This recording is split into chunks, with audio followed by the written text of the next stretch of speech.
半个世纪前，这里还是一片田园风光。上个世纪60年代后，一个特殊的机缘使得这座城市在黄河边拔地而起。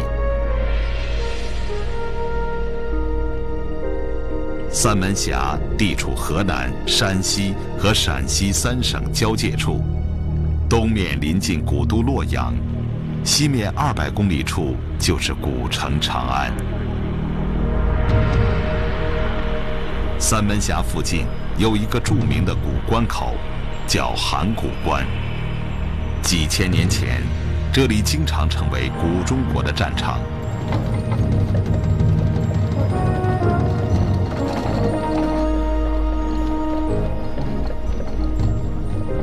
和平时期，则是古代中原腹地与西北地区经济文化交流的重要通道，因此函谷关周围也就成为悠久历史的积存地。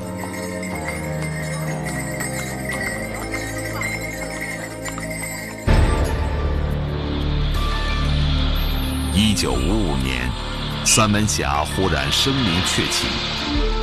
这一年，国务院决定在三门峡修建一座重要的防洪、发电、灌溉的综合性水利工程——三门峡水库。黄河流域是中华文明的发祥地之一，为了不至于损失文物古迹，从1955年10月开始，中国科学院和文化部联合组成了40多人的黄河水库考古工作队，分成10个组，在陕西、山西和河南等地进行考古调查。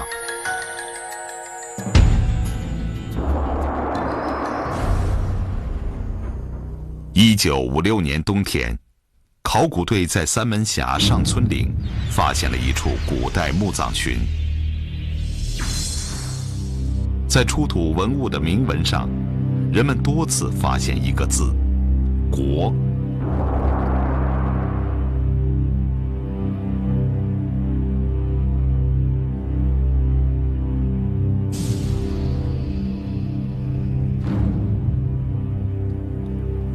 根据史书记载，在西周初年，周文王曾把都城附近的2块土地分封给2个弟弟，一个称东国，一个称西国。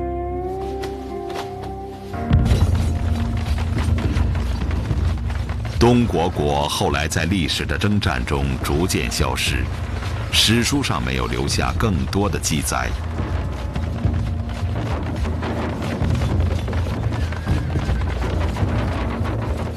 西周末年幽王时期，西国的国君国师父在周王朝内担任卿士，地位相当于后世的宰相，总揽朝廷大权。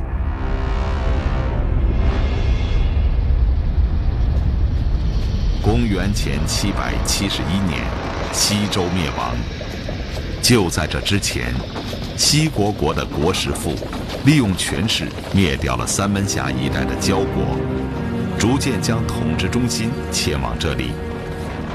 人们通常把这个王国称为国。公元前655年，国被强大的晋国灭亡。关于国的灭亡，有一个很著名的历史故事。当年晋国就在国的北面，但2国之间还隔着一个小诸侯国，叫虞国。晋国大臣设下妙计，贿赂虞国，请求借道虞国讨伐国，虞国答应了。威武的晋军突然出现在国的土地上，轻松地消灭了国的军队，然后又顺便在凯旋回师时把虞国也征服了。后人把这段故事叫做假虞灭国，唇亡齿寒。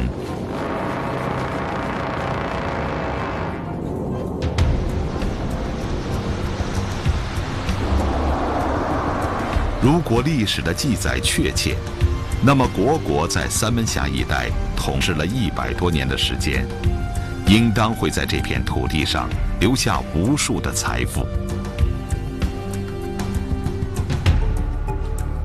1956年，在三门峡上村岭挖掘出土了编号1052号的古代墓葬。从出土的大量文物可以看出，墓主人的身份很高。而在一件戈上，明确地刻着“国大字元图戈”几个字，意思是国太子用的戈。专家由此判断，墓主人应该是虢国的一位太子。这国太子那就很清楚了，那就是虢国的太子了，就是这个肯定这附近是一个皇族墓地。因为你像一般的墓啊，你像车马坑，一个车马坑几十辆车马坑，它不是一般人所能发现，都是这个贵族墓地才出现这些东西。考古队在这个区域里，一共挖掘了234座虢国贵族与平民墓葬，3座车马坑，1座马坑，出土随葬器物14万多件。看来，这里很可能是虢国贵族和平民聚族而葬的公共墓地。但是，为什么没有发现国君的墓葬呢？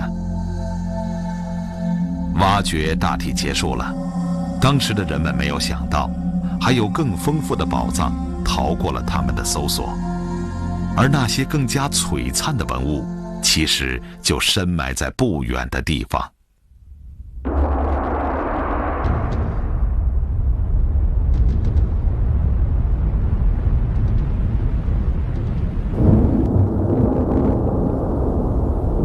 传说上古时期，为了治理咆哮的洪水，大禹用神斧把高山劈出3道峡谷，分别叫做人门、神门、鬼门，于是这里便得名三门峡。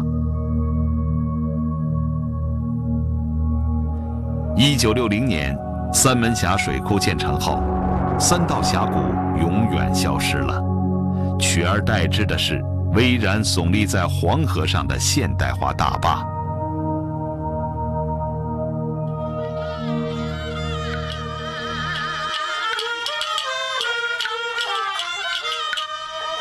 越来越多的人来到城市生活，三门峡市变得十分热闹和繁华。昔日的墓地上早就建起了高楼。这座湖滨火车站就位于当时发掘墓地的中央，离火车站北面仅仅100多米远。因为已经靠近黄河谷地边缘，坡陡沟深，所以直到上个世纪80年代，还主要是当地农民的零散耕地。似乎从来没有人深究过，在这片耕地的下面会不会有什么异样。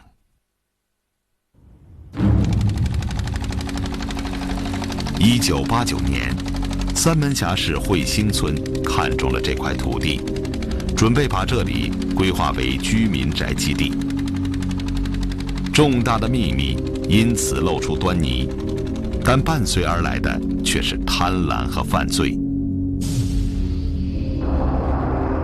部分群众在建房过程中发现自家的宅基地下有古墓葬，就开始秘密盗掘文物。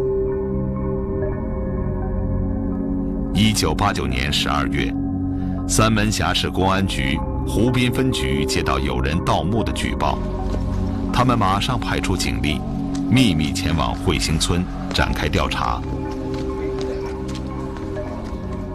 可以说家家户户了都在那挖，规模挺大。1990年2月，为配合案件的侦破工作，考古人员开始对被盗墓葬进行发掘清理。首先发掘的是编号 M2001的墓葬，俗称1号墓，这是被盗墓葬中最大的一座。墓口南北长5.3米，东西宽3.55米。考古队来到了现场，但他们看到的情景却令人心痛。3月初我们来的时候啊，第一次进现场是下雨，是那个公安局破案的这部分人陪着我们一起来的。到这个地方看了以后呢，当时给人的感觉啊，满目苍夷，到处遍地都是盗洞。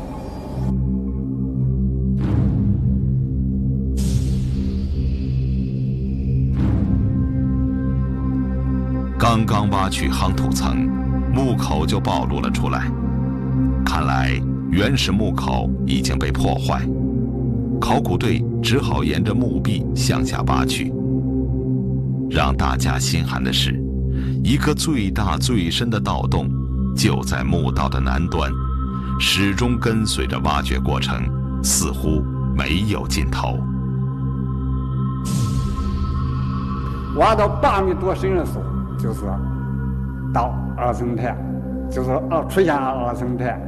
这时候就把这个挖土已经停止了，先清理这个2层台这以上这个2层台周围这些田头，那就说明椁室已经出来了。椁室为木结构，顶部盖板已经全部坍塌，室内也陷满填土，而到这时，盗洞仍旧没有见底。当初我们抱的希望也不大，只是一种收拾残局的概念。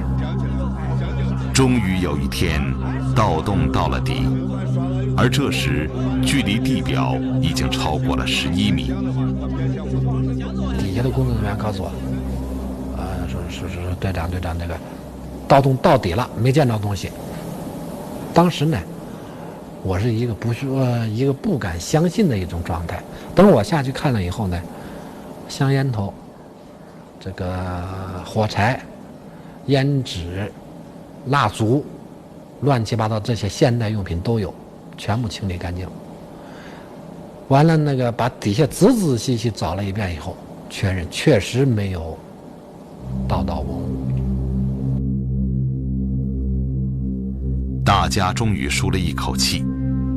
考古队继续往东挖掘，仅40厘米后就出现了随葬器物。器物中有很多高贵的青铜器，给人直接的印象是墓主人是一位地位显赫的大人物。最初让考古队员感到欣喜的是，在陪葬品中发现了一套完整的编钟。后来的清理表明，这套编钟一共有8件，最大的一件重达30公斤。过去我们所知道的这个西周时期的永编钟呢，几乎都是这个窖藏里出的，而且不是每一次的发现都是成套的。这个呢是8件一套，非常完整的在西北角放着。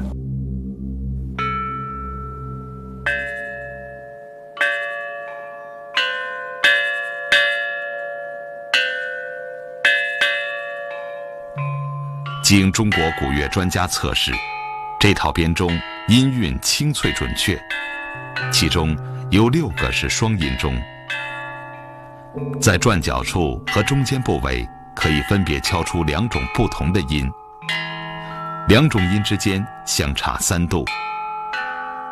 这是西周晚期墓葬发掘中唯一完整的一套。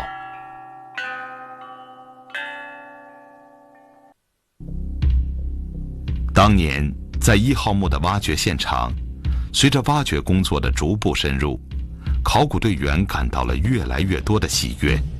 在很多青铜器上都能看到一些铭文。对考古学来说，文字是揭示墓主人身份的重要依据。当初那个青铜器的铭文呢，只能看见它有字，这个字是什么字，是什么内容，看不到的，但是已经足以让人非常非常之震惊了。事后证实，35件礼乐器上的铭文中都有“国际”字样，说明墓主人叫国际。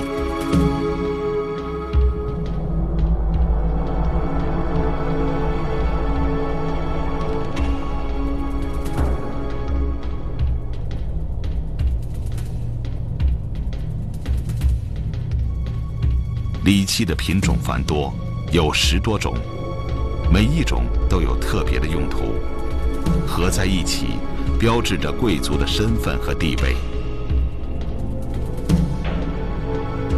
礼器中有7鼎、6簋、6笠。按周的礼制，墓主人应当是国的国君。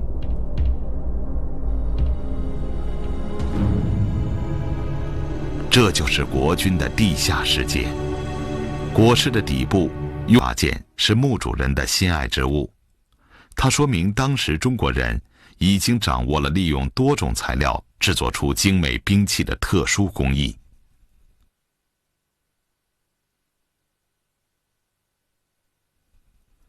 出土时，剑身通体严重锈蚀，中部因受压而断裂，看起来并不起眼。但是经过测试，证明这把剑是铁制的，这一结果令人吃惊。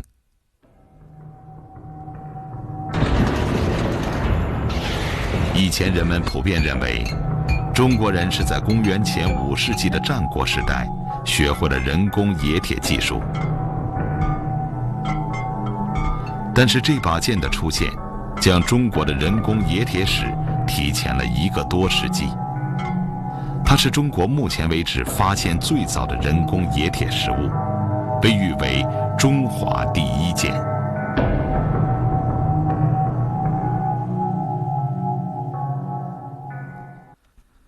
这位叫国际的国君拥有如此多精美的随葬品，那么他的棺材里又会有些什么宝物呢？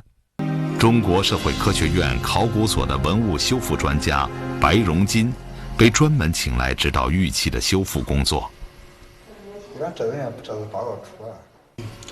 由于玉器串联的绳子全部腐烂，椁板的坍塌和堆积的淤土使得玉片散乱无序，给修复工作带来了很大的难度。我们一边清理，一边提取，一边做模型，拿这个纸片按照这个给它勾下来，勾下来这个轮廓，点出来孔的位置，上头有这个玉珠的这个玛瑙。爱之物，从新石器时代起，中国人就赋予玉石神圣而美丽的形态。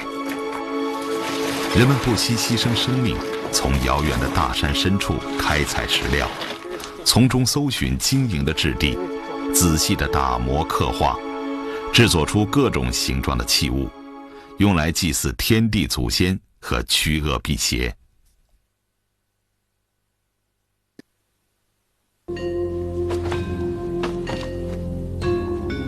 西周是中国古代用玉制度初步完善和发展的时期，并最早赋予玉以道德内涵。玉的光润温暖常被用来形容君子的温良品德，贵族都要佩戴玉饰，以显示自己的地位和道德。玉器的使用也逐渐有了等级区别。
几个钱吃完了来换我了，咱们这样换。外面的天气一天天变冷，一场大雪终于来临。大雪过后，气温骤然下降，墓室内开始结冰，给发掘工作带来极大的不便。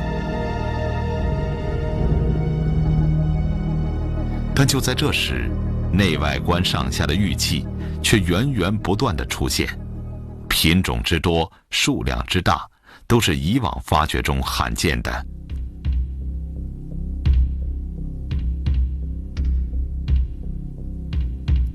为了有充裕的时间对玉器进行仔细的分析和研究，考古队员把内外棺连同下面的部分生土整体装箱，起件调出，运回三门峡市文物队仓库，以备日后清理。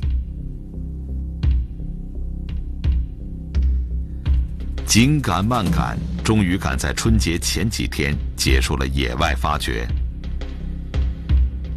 清理的结果果然不出所料，9号墓的规格和陪葬都超过1号墓，出土文物比1号墓的总数还多1倍。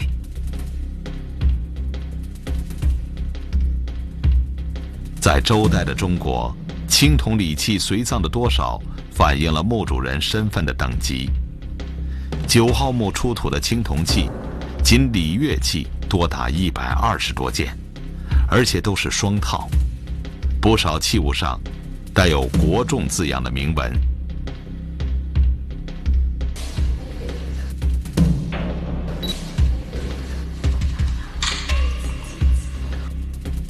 44件青铜器上的铭文，都说明是墓主人国重的自作用器。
唯一可以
是下葬的时候，男中来参加这个葬礼啊，这就对这个墓葬的年代上就提供了重要的依据。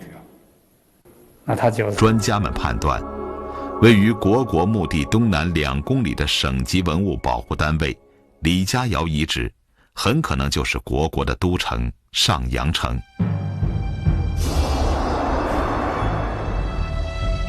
2000年1月，河南省文物考古研究所会同三门峡市文物工作队，在李家窑遗址内进行了大规模的科学考古发掘。那我们发现并确认了，它有城墙，有供电，有这个供排水设施。它不光是排水管道，它有供水管道。那么呢，证明它是，可以确切证明它是这个城址无疑。那么从这个城墙这个夯土里边所发现的遗物，和在建成前呢和在毁城时期的，那么这3个阶段的遗物来看呢，跟这个墓地存在的时期呢基本上是相同的。那么它有供电，有城址有供电，这个城址的外面呢，就是咱们传统上所说的护城河这一块呢，它也有壕沟。根据这些考古发现，综合文献记载和历年来的考古研究成果，专家们一致认为，这座古城址就是考古界寻觅多年的国国都城上阳城。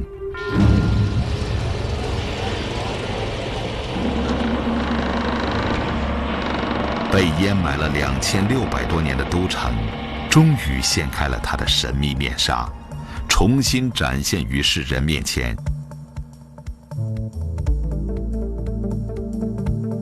据说，国国的人民知书达理，而且能征善战，很多代国国国君都担任过周王卿士，是周王最重要的大臣之一，经常为王室出战，立下过汗马功劳。国国墓地的发掘成果证实了这一点。战车和战马在那个时代是军事力量的主要象征。国国墓地出土的车马系列，表现了战争对这个王国的意义。从20世纪50年代到90年代，三门峡国国墓地先后发掘并公布车马坑8座，马坑3座。现在人们在博物馆里看到的古代战车，其实只是黄土。考古学家根据木头腐烂后残留的痕迹，一点点地清理出战车的各个细节。那个木头都烂了，烂成洞了。我们后来就往里头灌石膏啊，采取一些其他的办法，把它，把周围的泥土去掉，把里面填上石膏，再给它拨出来，整个的那个痕迹，一条一条的车的辐条啊，车的这轮子外头这个鼓，下边的车厢子一条一条的上头的木头那个，都能给它清理出来。这些泥土构筑的遗迹，仍旧保留着几千年前战车的形象，使我们得以想象当年国国强盛的军事实力。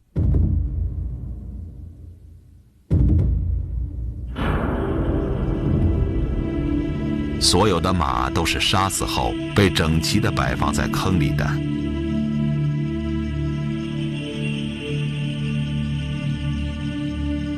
车马坑里还有不少狗的骨头，从形态上看，它们都是被残忍地活埋的。有人说，这是中国最早的军犬。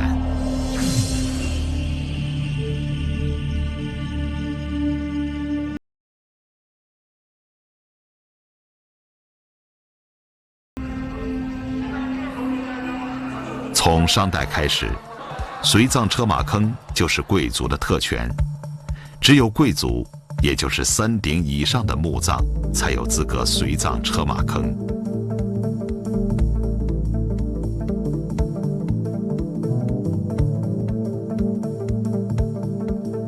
商代的车马坑基本上都是一辆车，前面配2匹马，而周代的车马坑却有更大的规模和气势。随葬车马的数量也因身份地位的高低而有所差别。最大的2号车马坑里埋藏了19辆车和38匹马，最小的也有1辆车、2匹马。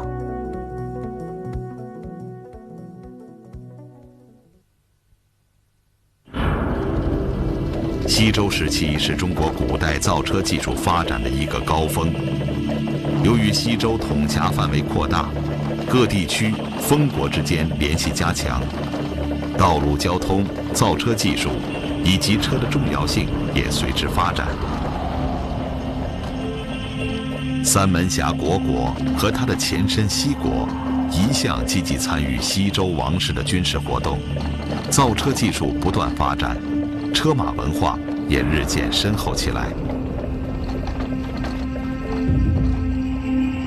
三门峡国的车沿袭了殷商、西周早中期车的基本形制，但结构与各部位的尺寸大小更加合理。它这个跟那个商代的车马坑的埋葬方式还有一点不同的在哪里呢？它马身上的所有的装饰品几乎没有，那么车身上的这些青铜构件，绝大部分的青铜构件是在它的墓主人的墓坑里面随葬的。